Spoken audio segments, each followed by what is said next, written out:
کہ آقا آپ کا عالم غلام، آپ ہیں شاہ جہاں شاہ دلاں شاہ زمن، آپ کے دم سے مہو سالو شب و دن صبح و شام، مصطفیٰ مجتبی آپ خیر الورا۔ ناظرین السلام علیکم ورحمۃ اللہ وبرکاتہ۔ میں ہوں آپ کا میزبان انصار عزیز ندوی، اور آپ اس وقت سیدھی بات ٹی وی چینل کا خصوصی پروگرام ذکر میرے حبیب کا صلی اللہ علیہ وسلم دیکھ رہے ہیں۔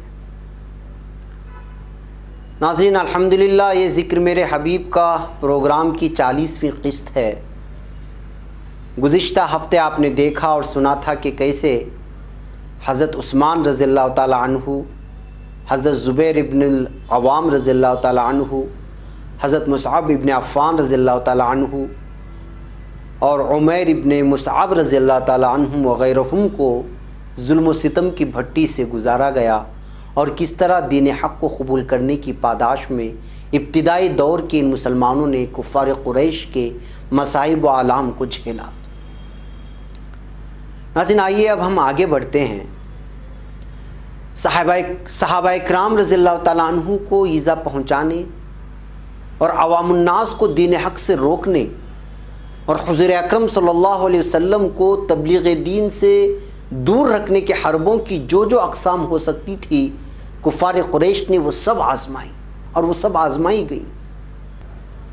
انہی آصائب و آلام کے سلسلے میں حضرت مولانا رابع حسنی ندوی دامت برکاتہم اپنی تصنیف سراج منیرہ میں رقم تراز ہیں کہ قریش مکہ رسول اکرم صلی اللہ علیہ وسلم اور اہل ایمان پر جو جور و ستم کر رہے تھے، ان کے اثر سے جب مسلمانوں میں کوئی تبدیلی ہوتی نہیں دیکھی تو کفار نے تکالیف کے مزید نئے طریقے ایجاد کیے، اور اب تک کے طریقوں کے بجائے متفرق طریقوں کی دیگر کوششوں کو بروئے کار لایا، جن میں سے ایک تھی کہ ظلم و جبر ڈھانے کے لیے باقاعدہ کمیٹیاں بنائی جائیں۔ ان میں سے ایک کمیٹی جس کا میر مجلس ابو لہب تھا، اور اس کمیٹی کے ممبران میں مکے کے 25 سردار شامل تھے۔ اس کمیٹی کا یہ ایجنڈا تھا کہ جو لوگ دور دراز مقامات سے بغرض تجارت یا کسی اور غرض سے مکہ آتے تھے، ان سے رابطہ قائم کیا جائے، اور آپ صلی اللہ علیہ وسلم کے تعلق سے کچھ ایسی باتیں کہی جائیں کہ وہ آپ سے ملنے اور آپ کی باتیں سننے سے بچیں، اور آپ صلی اللہ علیہ وسلم کی باتوں سے متاثر نہ ہوں، نہ آپ صلی اللہ علیہ وسلم کی باتوں پر دھیان دیں۔ ان ممبران میں سے ایک نے کہا کہ ہم نئے آنے والوں کو بتایا کریں گے کہ آپ صلی اللہ علیہ وسلم کاہن ہیں، نعوذ باللہ۔ لیکن ولید بن مغیرہ کہتا ہے کہ میں نے بہترے کاہن دیکھے ہیں، لیکن کہاں کاہنوں کی تکبندیاں اور کہاں محمد صلی اللہ علیہ وسلم کا کلام۔ ہم کو کوئی ایسی بات نہیں کہنی چاہیے جس سے قبائل عرب یہ سمجھیں کہ ہم جھوٹ بول رہے ہیں۔ قبیلے کی جماعت یا قبائل۔ ان میں سے دوسرے نے کہا ہم اسے دیوانہ بتایا کریں گے۔ اس تجویز پر ولید بولا محمد صلی اللہ علیہ وسلم کو دیوانگی سے آخر کیا نسبت؟ پھر تیسرے نے کہا اچھا ہم کہیں گے کہ وہ شاعر ہیں۔ اس تجویز پر بھی ولید کا اعتراض سامنے آیا کہ ہم جانتے ہیں کہ شعر کیا ہوتا ہے، اصناف سخن ہم کو بخوبی معلوم ہے، محمد صلی اللہ علیہ وسلم کے کلام کو شعر سے ذرا بھی مشابہت نہیں ہے۔ ایک اور شخص نے کہا ہم یہ بات بتایا کریں گے کہ وہ ایک جادوگر ہے۔ ولید نے پھر اس تجویز کو ٹھکرایا اور کہا جس طہارت و لطافت و نفاست سے محمد صلی اللہ علیہ وسلم رہتا ہے وہ جادوگروں میں کہاں؟ جادوگروں کی منحوس صورتیں اور نجس عادتیں الگ ہی ہوتی ہیں۔ آخرکار یہ کمیٹی درج ذیل قرارداد یعنی ریزولیشن منظور کرنے پر اتفاق کر لیا کہ وہ یہ کہیں گے کہ محمد صلی اللہ علیہ وسلم کو ہر طرح سے ذلیل کیا جائے، بات بات میں ان کی ہنسی اڑائی جائے، تمسخر اور ایذا سے انہیں سخت تکلیف دی جائے، محمد صلی اللہ علیہ وسلم کو سچا سمجھنے والوں کو انتہا درجے کی تکالیف کا شکار کیا جائے۔ یہ 4 چیزیں تھیں جس پر ان کی قرارداد پاس ہوئی۔ اسی گفت و شنید کو سیرت ابن ہشام میں اس طرح تفصیل کے ساتھ بیان کیا گیا ہے کہ ولید بن مغیرہ کے پاس قریش کے چند لوگ جمع ہوئے، کیونکہ وہ ان سب میں زیادہ سن رسیدہ تھے۔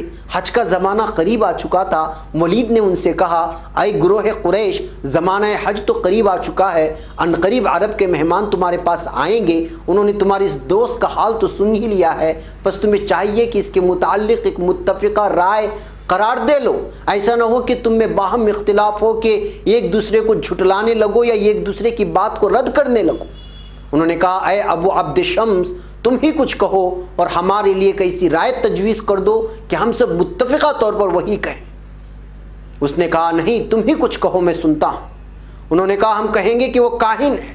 اس نے کہا، نہیں واللہ وہ کاہن نہیں ہے، ہم نے کاہنوں کو دیکھا ہے، وہ کاہنوں کا گنگناتا ہوا کوئی شعر یا کاہنوں کی قافیہ پیمائی کا حامل نہیں ہے۔ انہوں نے کہا، تو ہم اسے دیوانہ کہیں گے۔ اس نے کہا، نہیں، وہ دیوانہ یا مجنون نہیں ہے، ہم نے جنونیوں کو دیکھا ہے اور اسے بھی ہم جانتے ہیں، اس کی حالت نہ اختناق سی ہے نہ اختلاج کی۔ اختلاج و اختناق جو دیوانوں میں پائی جاتی ہے، نہ اس میں شیطانی وسوسے کی سی کوئی کیفیت پائی جاتی ہے۔ تو پھر انہوں نے کہا، پھر تو ہم اسے شاعر کہیں گے۔ اس نے کہا، وہ شاعر بھی نہیں ہے، ہم شعر کے تمام رجز و حج و قریض و مقبوض و مبسوط کو جانتے ہیں، وہ شاعر بھی نہیں ہے۔ تو انہوں نے کہا، تو پھر ہم اسے جادوگر کہیں گے۔ اس نے کہا، وہ جادوگر بھی نہیں ہے، ہم نے بڑے بڑے جادوگروں اور ان کے جادو دیکھے ہیں، اس میں نہ ان کا سا پھونکنا ہے نہ اس کی سی گریے ہیں۔ انہوں نے کہا، اے ابو عبد شمس، پھر کیا کہیں؟ تو اس نے کہا، واللہ اس کی بات میں قسم کی شیرینی ہے، اس کی جڑیں بہت شاخوں والی یا زیادہ پانی والی ہیں یا زمین سے چمٹی ہوئی مستحکم ہیں، یعنی مضبوط ہیں، اس کی شاخیں پھلوں والی ہے۔ تم ان تمام باتوں میں سے جو کہے گے اس کا جھوٹ ہونا ظاہر ہو جائے گا۔ ہاں، صحت سے قریب تر بات یہ ہے کہ اس کے متعلق کہو وہ جادوگر ہے، ایک جادو بھرا کلام لے کر کے آیا ہے جس کے ذریعے سے وہ باپ بیٹے، بھائی بھائی، میاں بیوی، فرد اور خاندان کے درمیان تفرقہ ڈالتا ہے۔ یہ تھا ابو عبد شمس کا آخری قرارداد۔ جب ساری چیزیں ریجیکٹ ہوئی تو اس پر متفقہ فیصلہ ہو گیا۔ غرض کے سب اسی بات پر متفق ہو کر ادھر ادھر چلے گئے۔ جب حج کے زمانے میں لوگ آنے لگے تو یہ لوگ ان لوگوں کے راستوں پر بیٹھ جاتے، جو شخص پاس سے گزرتا اسے آپ صلی اللہ علیہ وسلم سے ڈراتے، آپ صلی اللہ علیہ وسلم کا حال اس سے کہتے۔ کفار قریش نے ایسا ہی کیا، یعنی جن سے بھی ملتے یہی کہتے کہ جس نے مکے میں نبی ہونے کا دعویٰ کیا ہے دراصل وہ ایک جادوگر ہے۔ اس طرح پوری گلیاروں میں اور گلیوں میں گھوم گھوم کر اس بات کو عام کرنے لگے۔ سوشل میڈیا جو آج کل جھوٹ پھیلا رہا ہے، اس کے کلام میں ایسا جادو ہے کہ وہ دلوں کو پھیر دیتا ہے، اس لیے تم خود کو اس سے بچا لو اور اس کے نہ قریب جاؤ نہ اس کی باتیں ہی سنو۔ یہ اس وقت کا سوشل میڈیا تھا۔ حج کے زمانے کے بعد جب لوگ اپنے شہروں کو واپس ہوئے تو حضرت صلی اللہ علیہ وسلم کے متعلق یہی خبریں ان کے ساتھ تھیں اور پورے عرب کے تمام شہروں میں ان کے بارے میں بغیر کسی محنت کے کافی باتیں پہنچ گئی تھی۔ یعنی آپ کو اپنا شناخت بتانے کی ضرورت نہیں تھی، کچھ خود کفار قریش نے آدھی تبلیغ کر چکے تھے آپ صلی اللہ علیہ وسلم کے سلسلے میں۔ بہرکیف ناظرین، اس طرح کفار قریش کی تمام تر تدبیریں الٹی پڑتی چلی گئیں۔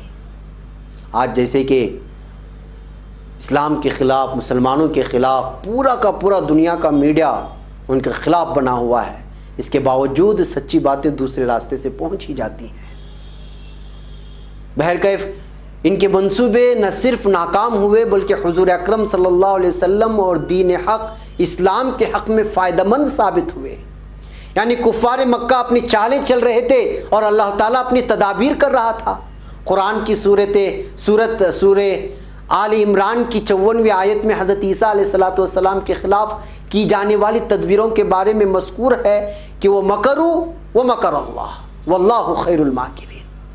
یعنی پھر بنی اسرائیل مسیح کے خلاف یعنی عیسیٰ علیہ السلام کے خلاف خفیہ تدبیریں کرنے لگے، جواب میں اللہ نے بھی اپنی خفیہ تدبیر کی، اور ایسی تدبیروں میں اللہ سب سے بڑھ کر کے ہے۔ یہ بات کفار قریش کے سلسلے میں بھی برابر صادق آ رہی تھی۔ جی ہاں ناظرین، اس طرح کے سوشل میڈیا میں اور گلیاروں میں ان کے آپ صلی اللہ علیہ وسلم کے خلاف جو جھوٹے پروپیگنڈے کیے گئے اور جو چیزیں ہو گئی، پھر اس کے بعد کیا صورتحال پیدا ہوئی، اس کی ساری تفصیلات انشاءاللہ ہم اگلے قسط میں سنیں گے۔ یہاں پر ہمارے اس ایپیسوڈ میں وقت ہو چلا ہے۔ آپ ہمارے ذکر میرا حبیب کا پروگرام کے ساتھ جڑے رہیں، دوسرے دیگر اپنے دوست و احباب کو، اہل خاندان کو جہاں جہاں تک ہو سکتا ہے وہاں تک پہنچانے کی کوشش کریں اور ہمارے سیدھی بات کو مضبوط کریں۔ اگلے ہفتے تک مجھے اجازت دیں، اس پروگرام میں انشاءاللہ پھر آپ سے ملاقات ہوگی۔ السلام علیکم ورحمۃ اللہ وبرکاتہ۔ آپ ہیں عالم کے آقا، آپ کا عالم غلام، آپ ہیں شاہ جہاں، شاہ دلاں، شاہ زمن، آپ کے دم سے مہو سالو شب و دن، صبح و شام، مصطفیٰ مجتبیٰ، آپ خیر الورا۔